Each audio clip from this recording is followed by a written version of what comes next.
I'm Kevin. I'm sorry, I haven't prepped any questions for these.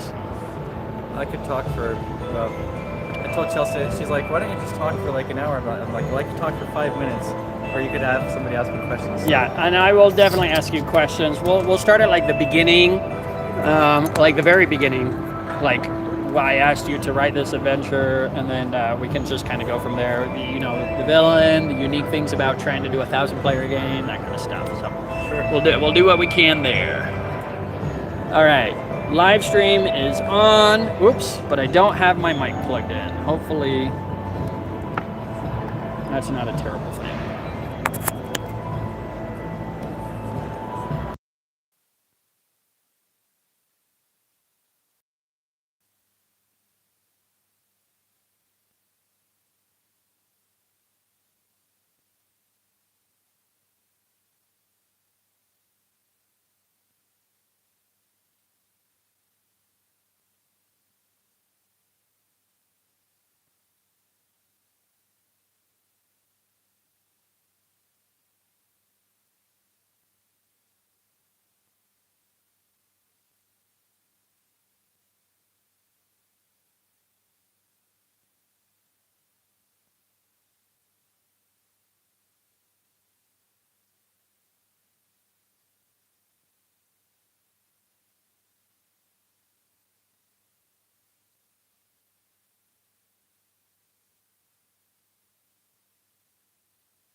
Good.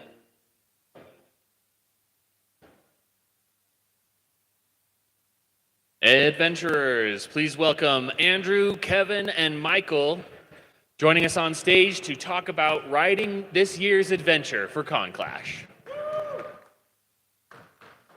All right, best practices with these microphones is like to kiss it, pretty much. You gotta be really close here. There we go. Hi, Um, everybody. Yes, hello. Thank you for the introduction. My name is Andy. I am Michael Overby. And I am Kevin Owens. These are two very talented individuals I had the blessing to work with because both of these minds have helped create the world, the lore, the characters, everything that's going into this adventure that we're playing next week. So I wanted to be able to talk to both of you about it, ask some lore questions, ask some writing questions, because there's a lot that goes on behind the scenes that a lot of people don't know. And I thought it would be nice to talk to you guys. First off, let's kind of quantify what were each of your positions in the creation of this process. I'll start with Michael. So every year we do the campaign that leads up to this big event. And my responsibility was writing all the adventures that eventually turned into the final moment that you're all coming into. And that's what I handled. Yeah, so every week we had a new adventure in our store that our dungeon masters would run. The idea is the players who played in those adventures, they get to be like the Aragorn or the Legolas. You know, they get to travel throughout the adventure before the big battle at the end. So the big battle that we're going to do is like the climax, the ending, the big finale of the season. And some players have had the opportunity to like play through the whole story. And the ending, that was your job. Kevin, tell us about that. Yeah, so I was the principal writer for this year's adventure that we're going to be playing this weekend. And so I wrote the packet with help and some contributions from others. So we had, if you look at the credits in the back, you can see, but we had a number of people who contributed monsters or ideas or rooms, and then I put it all together and helped edit and write the rest. Yeah. I'm very grateful for both of your guys' help because it has been an extremely busy year. In years past, I have done both of these jobs, and they are not easy. Both the job of writing a new adventure every week and also a job of creating a game for 1,000 players. They both have their own unique challenges and complexities. Michael, what is it like to try to stage a session a week to tell an overarching story? Yeah, so when we talked and you guys were like, yeah, you should write the adventures, I decided that in prior years, we had it where it was like, you wrote it that week. And sometimes that was great, and sometimes it turned into, it's like, oh, we were going to rush it. Yeah, there's definitely Mondays where like 2 hours before the adventure, you would come in. I'd be furiously typing out. I'd be like, the goblins hobble gobble, and that's it. It was great. A lot of improv on those days, and it worked out really well. Some of our best creations for the world of Grand, I think we're calling it Spearfall. Some of the best moments come from that. But as far as like what I set out to do is I decided that we're going to have the entire thing done before November. Yeah, you had an outline in the first like month, Yep. and then you had the different like what would you call them? Seasons? No, Arcs. Arcs. You had the different arcs planned out, and you were able to tell me like really early on. Well, at the beginning we're going to be doing this, middle arc we're doing this, and then for the finale we got this. And so we had a few meetings around those, and then you went off running. Yeah. So more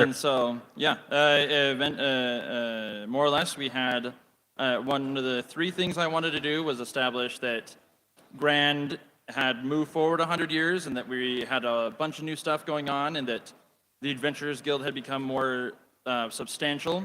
It wasn't just this kind of fringe thing; it was widespread. So throughout this season's stuff, players got to experience Grand. They got to go to Cador.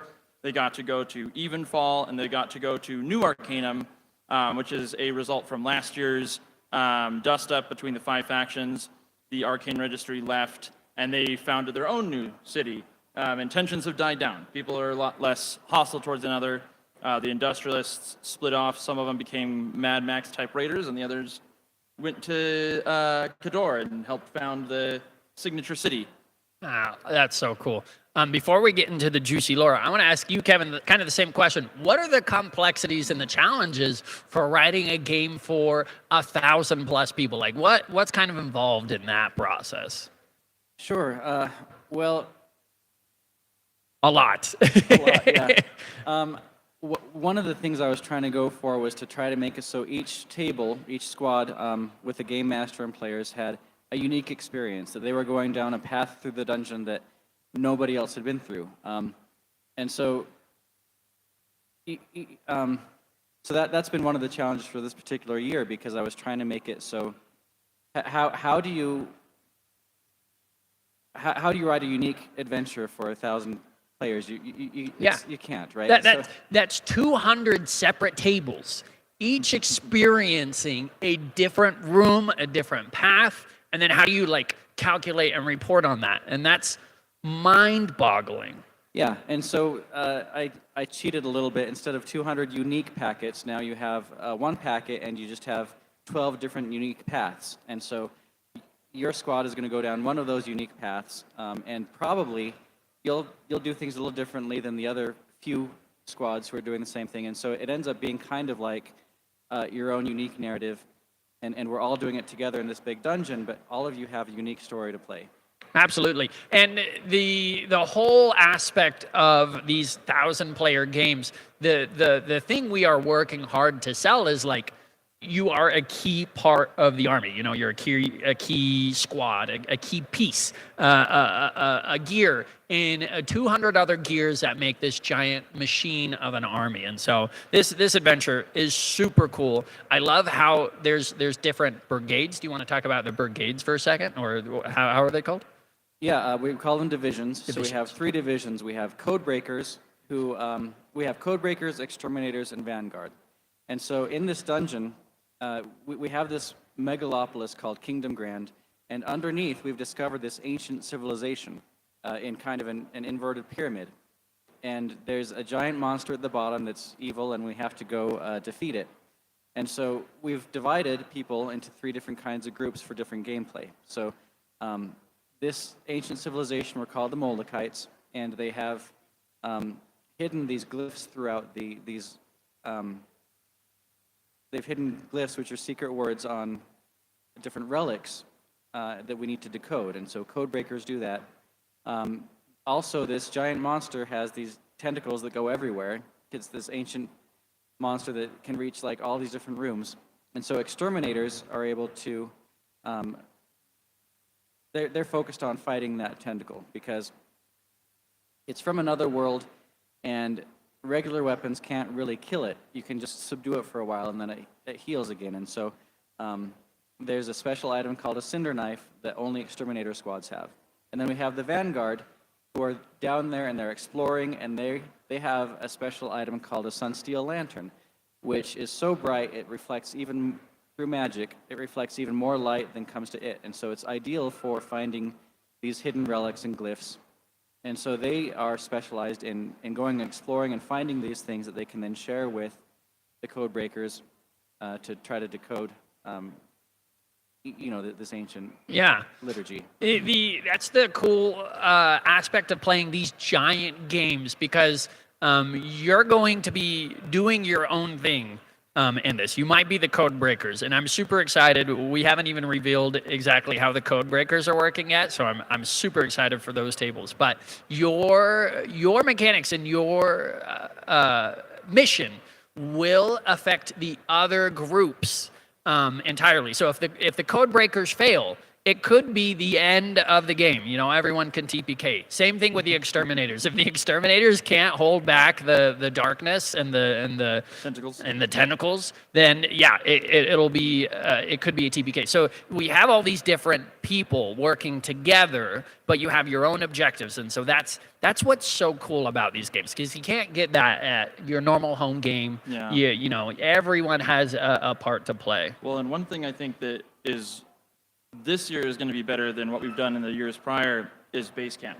Like, we've always had an idea about base camp where we've had like either volunteers or captains go around and offer like goodies and things like that. But this year, a actual mechanic is going to be, hey, there is a base camp. The Vanguard, they're going to be finding stuff. They're going to be finding relics, magic items, potions, things like that.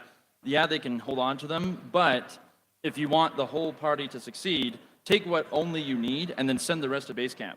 That way, when the exterminators go back and they're like, hey, we're really struggling on this area, you can be like, here's some extra MacGuffins to take with you to go and take on those initial threats. And meanwhile, the code breakers can also get some stuff that's like, hey, we got ambushed while we're in this room. We don't have the ability to keep going because we're getting like set up upon. It's like, okay, here's some really cool magic items, here's some healing potions, here's a few spell scrolls.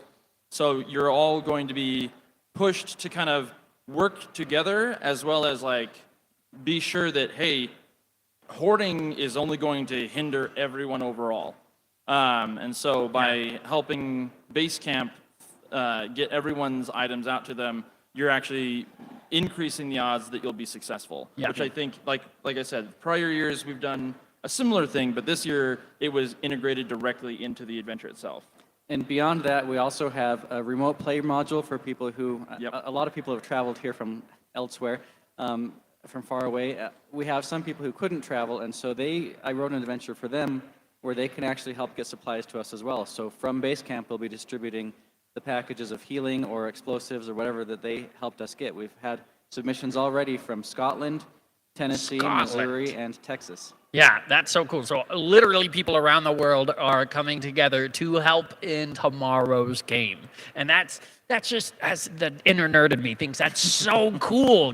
People sending actual packages, in the D&D game to help us. All right, let's get to the juicy stuff. Let's get to the lore, okay? I'm really excited to talk about the villain and this ancient civilization and that kind of stuff without spoilers. All right. Kevin, tell me about this villain, and then Michael, I'll ask you a bit more about his the before the villain. So. All right, I'll let Michael talk about Holt, because Holt is Michael's character. Okay. Why don't you talk about him first? Okay, so and Kevin will do the other villains. So there's actually two villains. There's a witch, and then there's a wizard, as you do. A wizard or a witch always did it. And so essentially, the lore is that Holt worked with the adventurers through the beginning of the campaign, and he was instrumental in finding the monstrosities that were popping up throughout Grand at the time. Some of these dungeons would rise, and he'd go out with another adventurer named Sage. And Holt is just a very grumpy wizard.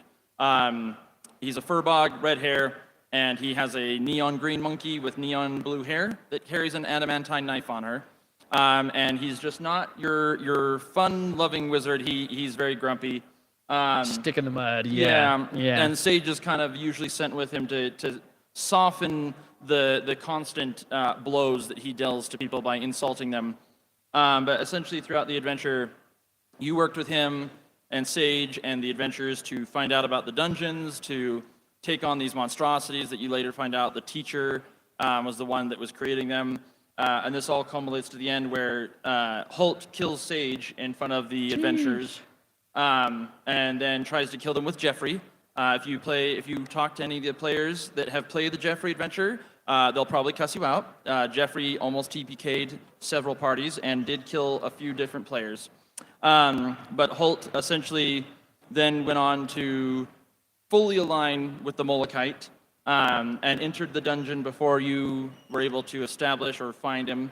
And now he's in there working on his own devices, trying to awaken the one who slumbers. Ooh, okay. Yeah. So to talk about the witch, Ashtariel, I have to go back a little bit in the history. So before Kingdom Grand was ever settled, there was nothing there. And there was a group of elves who sailed there and found this bountiful land, and they lived there. They established a civilization. They were prosperous, and they started to hear these whispers and these nightmares that would come to them from underneath the ground. And so they developed this cult that started to dig down to get closer to where these whispers and nightmares were coming from. And after a while, they had this, they got closer and closer, and the closer they got, the stronger it was, because there's this giant evil ancient force called the Beast, which is deep in the earth. And as they got closer to it, it provided more control over them. And so eventually, these elves started to practice pretty evil things like blood sacrifice to the beast, and not everybody liked it. And there was one guy named Moloch who went up on a mountain, and he prayed to the gods about what he should do. And three of the gods came down: Tros, the god of knowledge; Drez, the god of protection, right? Yes. Yeah, and Vitalia, the goddess of life. And they gave him instructions and tools in how to defeat the beast. Mm-hmm. They gave him, they taught him how to do metalworking to make a substance called sunsteel that the lanterns are made out of. They taught him how to make cinder knives, and also how to induct a group of sentinels called the Cinder Guard, who have really stony skin, and they don't eat, they don't sleep, they live forever. And he was instructed to go down there and subdue the beast. They also gave him a special magic spell called the Liturgy of Binding, which has a series of magic words which, when spoken in the correct order, puts the beast to sleep. Because it's too powerful, it can't be killed even by the gods, it can only be subdued. And so Moloch and his followers, they overtook the cult, they went down there, they subdued the beast, and they built a temple and all those things to continuously speak the liturgy and keep the beast at bay. Over time, they got lazy. They stopped speaking the liturgy as regularly, and so the whispers started to come again. And one of the people in this civilization who heard those, and her name was Ashtariel, and she decided that she was going to serve the beast instead. And so she developed followers of her own, and they had a coup, and they took over, and now her and her people are running the dungeon. They've corrupted the Cinder Guard using a.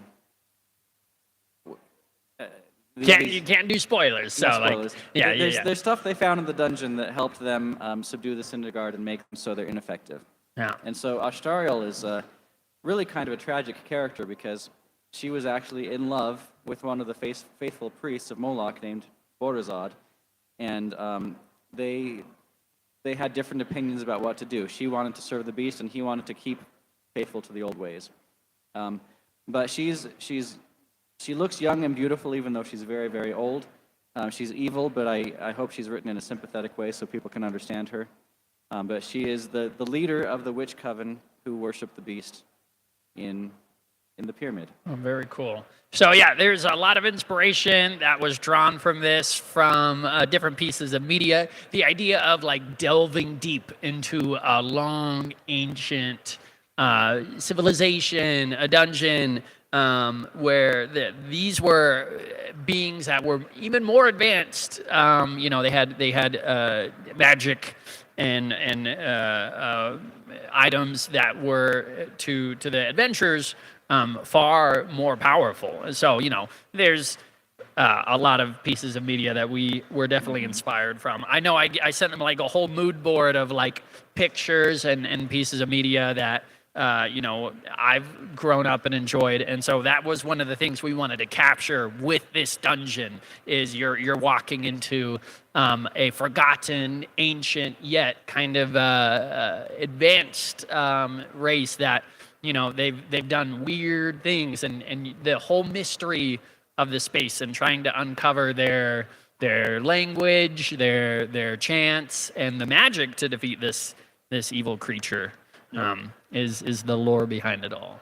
And there's an interesting relationship between Ashtariel and Holt, Yep. where they're not completely aligned, right? Holt No. was the witch's cult, Ashtariel's cult. They used to go up and they'd abduct people from the surface for blood sacrifice. You can guess, yeah. Yeah. Not good things. And one of them, as a baby, was Holt, and he actually had a knack for language, and so they decided they were going to use him Yep. to try to find these magic words. Because actually, if they can get those words and speak them in a perverted order, they can wake the beast and make the beast more powerful, which would be disastrous for all of us. And Holt, I was going to say, and part of Holt's thing is that he, over the course of his being raised in this civilization, once he got out, he discovered where certain these discs that the players kind of understood but didn't really understand. It was we didn't explain it, and that was by design, because at the time you were still working on the Molochite, and we hadn't fully figured out like what that was going to look like. So I just said it was a language that it was dead to the world and no one could read except for Holt.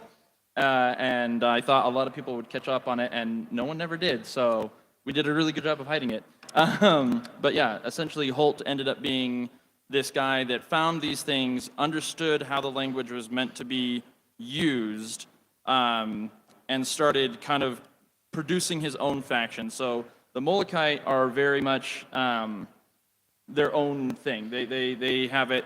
He only has a few, I think, Molochite or something like that. His thing is that he created a cult above ground that he helped the Whispers get to, and he uses lull water and bliss leeches that can be found in the pyramid, in the inverted pyramid, that he uses to mind control and corrupt people.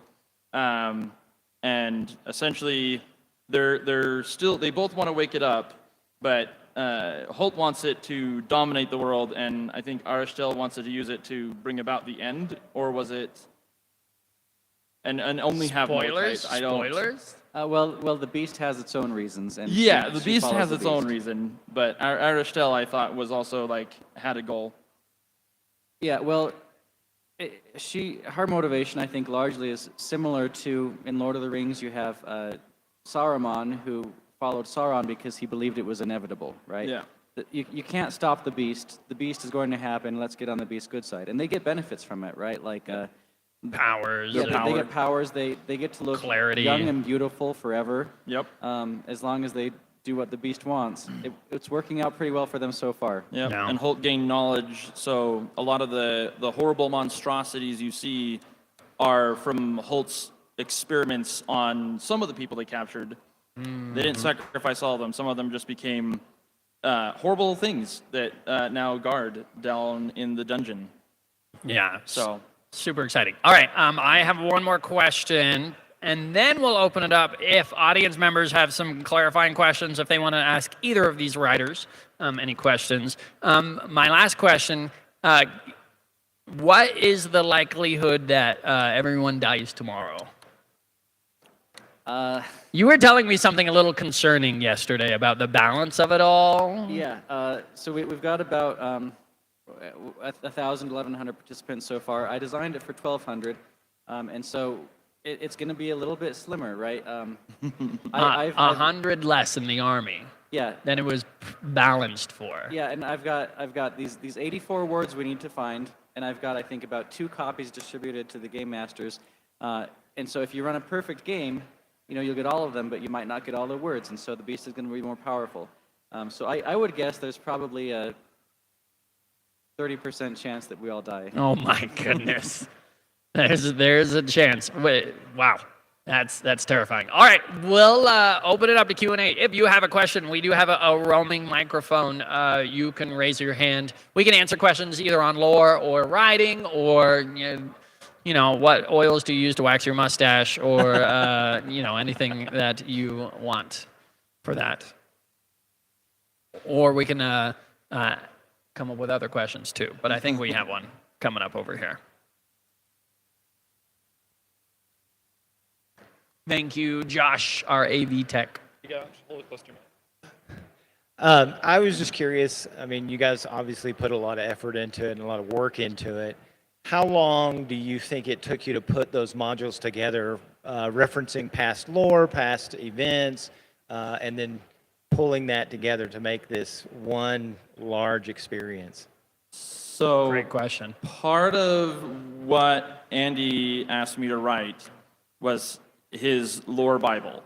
So he had created a bunch of stuff in the first and second season, and in the second season I had helped write some of the later half. But he didn't have everything like centralized. And so part of the thing that he asked me to do is like, hey, I need you to come up with a lore Bible that we can now reference and make it go forward. And so part of the thing that I wrote was going back and reading through all of our past adventures and trying to get them as closely aligned as possible. And then Kevin here went in and created a wiki website for us and started updating that to make sure that as I wrote stuff and we went back and forth making sure everything got put in there, that we had one consistent kind of like web of how all these things were connected. And so it at first was very daunting. And then by the time I got almost done writing my section and Kevin and I started meeting up to talk about the end game, things flowed pretty easily.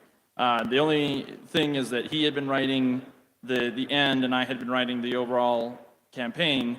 And so we had to get up and be like, all right, what do we need to change so that we mesh really, really well with each other? And there's not like weird continuity errors that I doubt anyone would really care, but in case someone was like, why are these people not here? It's like, But yeah, no, it was a lot of fun too. So halfway through the season, we had a meeting and we decided we were going to reconcile everything, and we had to make some revisions. But we've been working on this for months. I don't remember when we had our first design meeting. Last summer, maybe? Yeah, it was like 2 months after Con Clash. Yeah. Dead Wars. So it's 10 months in the making. I'd maintain, like Michael said, I maintain spearfall.com, which is our encyclopedia for everything in the world. If you want to catch up on old lore, it's probably about a month out of date because I've been busy lately. But I'll update it eventually with. But Michael has the lore Bible for stuff that they're working on now, and spearfall.com is a an encyclopedia of all the material we have that's already been published. So it doesn't make it until it's official. But yeah, we worked on it for a long time. I actually, as part of developing this, I wrote a whole book of Moloch, which was like the whole history of their people. I developed a language that they spoke, which is kind of a combination. It's inspired by both Hebrew and by Elvish. A very little bit of it made it into the packet, not much, because I was trying to obscure the secret words. So I wrote them in Molochite instead of English. That's so cool. But yeah, we worked on it for a long time, and then, after getting all the lore consistent and trying to make it a good game, I went through several passes of game balance. I tried to make sure that every class in D&D had a room where they could shine, that for code breakers, exterminators, and vanguard, they all had a pretty good balanced experience. I tried to do it for timing so that, with the limited amount of time we have, you can get through enough rooms. It took us a while. Yeah. Well, if anyone else has a question, you can raise your hand and we'll get you here. Okay, hold it right here and hold it Hello. Hello. This question sort of builds on the previous one, and I think you were starting to get into some of the details, which may be kind of aimed where I'm going to be asking at this. But can you talk about your writing strategies in making modules or in developing Conclash for some of the things that you do to make an experience like this at this scale? How does your writing style or your writing techniques change for making something like this for 1,000 people to play at the same time? Sure. I can probably touch on this. When it comes to writing D&D adventures, it's always a unique balance of like, here's the cool lore and ideas I have in my mind, and how do I actually make this a playable thing for my players? And then now you have the layer on top of it of like, how do we now scale this to 1,000 players and make that a fun and engaging experience?